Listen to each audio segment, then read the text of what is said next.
Alam mo, eto yan, ganyan 'to kasimple.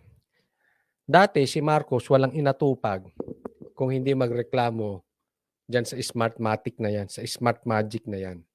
Reklamo na reklamo, wala siyang inatupag sa loob ng 6 na taon kung hindi ireklamo yang Smartmatic na yan at yung pagkatalo niya kay Lenny. Pagkatapos manalo ngayon, tumahimik about Smartmatic.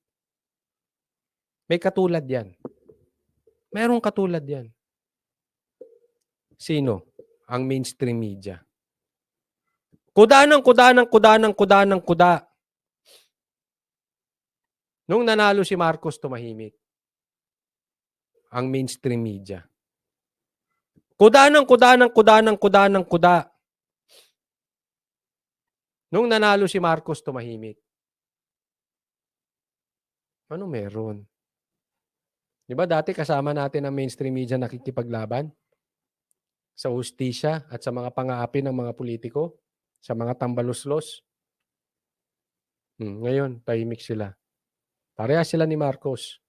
Tahimik sa Smartmatic. Parehas sila ni Marcos. Tahimik sa Smartmatic.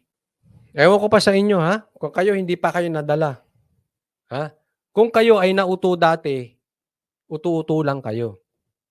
Pero ngayon susunod na eleksyon, iboto nyo pa, hindi na kayo uto-uto, bobo na talaga kayo.